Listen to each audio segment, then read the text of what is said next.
Ah yes, The Voice UK, a spinning red chair, a dramatic button slam. One voice strong enough to stop the nation in its tracks. Or at least, it used to be. These days, it's basically karaoke night with fancy lighting. There was a time when The Voice UK was the talent show, the anti-X Factor, the one that said, we care about the voice, not the sob story. Or at least that's what they wanted us to think. Remember that? No, that's okay. Neither does anyone else. It used to feel fresh, different, like it had integrity, or at least it pretended to. No flashy outfits, no drawn-out drama, no producers lurking backstage trying to squeeze out tears. Just talent, pure and simple. Or so we thought. And the chairs. Oh, the chairs. That was the hook. That was the drama. That sharp thunk of the button followed by that smooth theatrical spin, that was pure, uncut dopamine, stronger than any Love Island finale.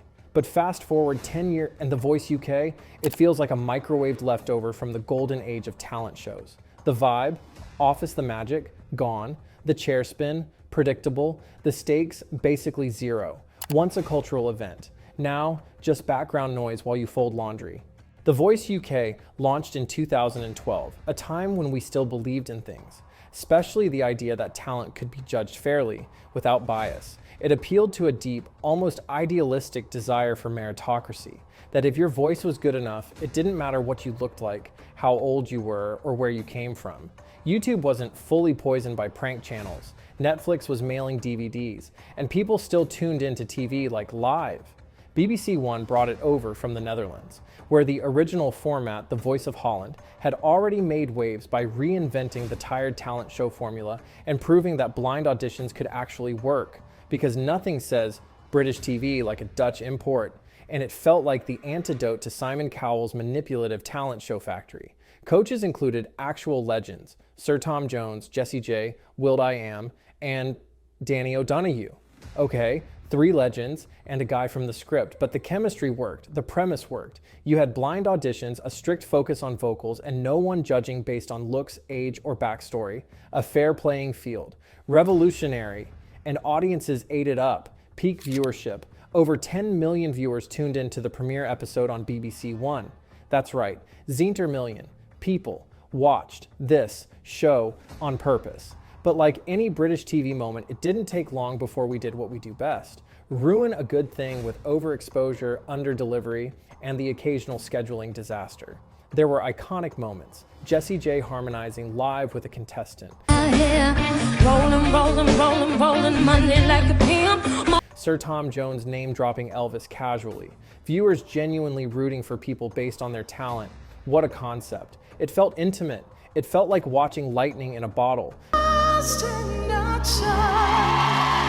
Someone stepping out of a mundane life into the spotlight, raw and unpolished but magnetic. A world where a postman from Hull could sing a ballad and get 4 chairs to turn without needing a tragic backstory montage in slow motion.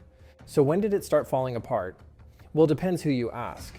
But here's a clue: when you have more former coaches than memorable winners, that's not a great sign. Jessie J left after season 2. Kylie Minogue appeared and disappeared like a glittery fever dream. Ricky Wilson stuck around longer than anyone expected. Paloma Faith, blink and you missed her. By season 5, the coaching lineup had become a revolving door. The chemistry faded. The banter felt forced. The excitement on life support. And then they dropped a bomb. They axed Sir Tom Jones. No warning, no farewell episode, just a quiet thanks but no thanks via email. Let that sink in. You don't just email fire Tom Jones. That's not a contestant with a dodgy falsetto.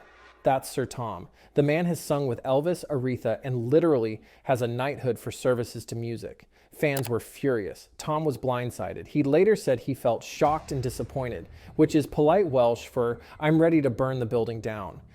You're not renewing your contract on The Voice. This wasn't just a bad decision, it was symbolic. The show that once prided itself on musical credibility had just kicked out its most credible voice. For no reason, no explanation, just corporate coldness. It was the first real sign that the heart of the show, the part that actually cared about the music, was being quietly removed behind the scenes. Shortly after came the switch, from BBC to ITV, like a band selling out to a dodgy label. Suddenly everything was shinier, glossier, louder, but also emptier. The tone shifted. More TV moments, fewer spine-tingling vocals. More, your story is so inspiring. Less, your voice just blew me away. The show that once claimed to be above sob stories became just another sob story generator. Cue drone shots, emotional lighting, and a carefully timed tear. And the contestants. The whole point was to discover unknowns, right?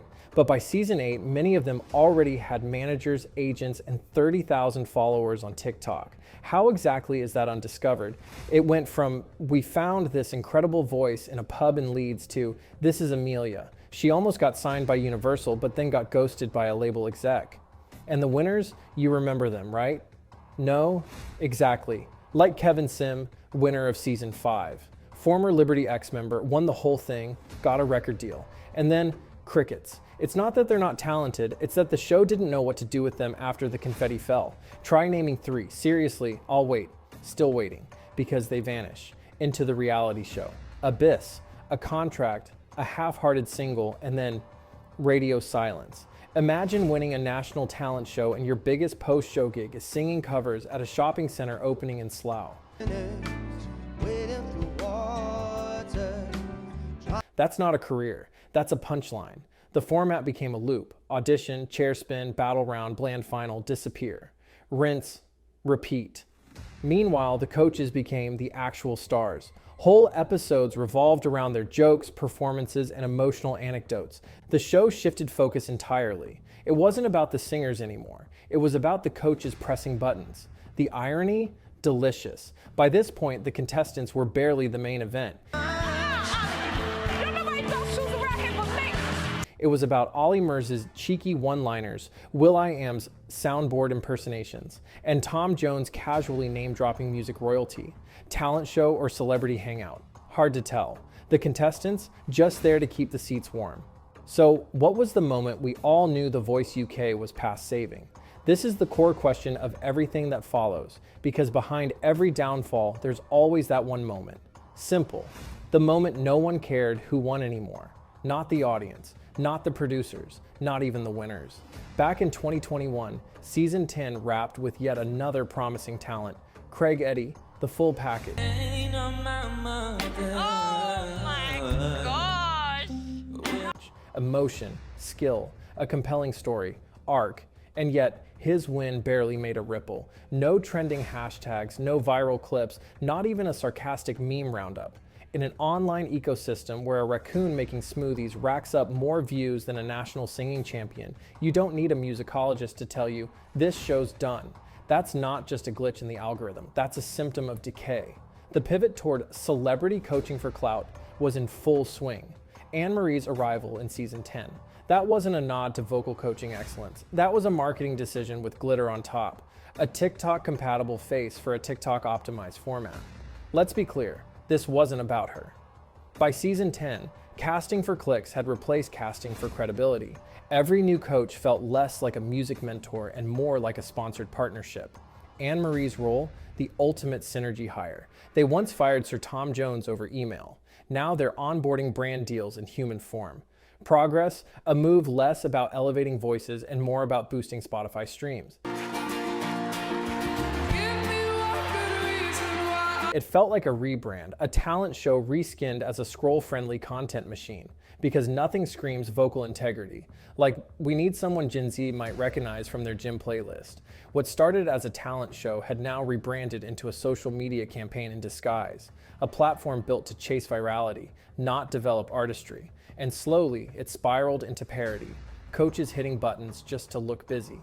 Contestants pouring their hearts out, only to get a glazed-over smile and a recycled, "You smashed it, babe." At one point, will.i.am literally sat scrolling his phone during a performance. Not as a joke, not as a reaction, just scrolling, like someone killing time in a waiting room. There was a time when a chair turning meant something. Now it just means someone didn't want to look bored on camera. Every note had lighting cues, every pause felt rehearsed. Even the tears hit on cue, like sadness was part of the script. And she passed away on Easter. And At this point, even will.i.am's intergalactic metaphors couldn't distract from the collapse. When your voice is like an alien flower blooming in zero gravity, starts to feel like the highlight of the episode, you're not watching a talent competition anymore. You're watching a meme generator. So, where are we now? In 2025, The Voice UK feels like a parody of its former self. It's the TV equivalent of that one guy at the party who keeps telling the same story from 10 years ago, hoping someone will care. We've reached a point where the show's once refreshing format now feels more like a relic. Auditions are formulaic, emotional arcs are overproduced, and every dramatic pause feels algorithmically timed. Predictable song choices, fake rivalry between coaches, overproduced emotion, and worst of all, no stakes. You could replace the finalists with deepfakes and no one would notice. The internet turned on it too. Memes are brutal. There's one going around that shows 4 spinning chairs and the caption, "When you realize it doesn't matter because they'll forget you by next week." Reddit threads are full of ex-fans saying things like, "I used to cry during auditions. Now I just fast forward to the chair turns like it's a drinking game." YouTube comments under recent clips, "A war zone. Another powerhouse vocalist doomed to disappear. Who's ready for another forgettable winner?" Harsh, but fair. Even the contestants seem to know. They go on the show to build a platform, not win. Because winning means what exactly? A one-album deal no one promotes, a few press photos, and a single that drops off the charts faster than you can say, ITV budget cuts. It's no longer about the music. It's about maintaining the illusion that something important is happening. But viewers aren't dumb. People are hardwired to detect inauthenticity.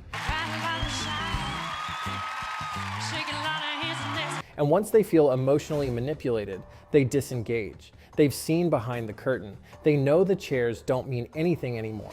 They know the tears are pre-scheduled. They know that even a perfect voice isn't enough without a TikTok strategy. Beside you, as long as I... Could The Voice UK reinvent itself? Sure, if it had the guts. But it would take more than a new logo or a trendy coach. It would mean actually believing in new talent again, acting like it matters. A full-on reboot, not just a fresh coat of paint, but ripping it down to the studs. Scrap the stunt casting. Bring in coaches who actually want to mentor. Ditch the sob stories. Let the talent speak for itself again. Make the winner matter.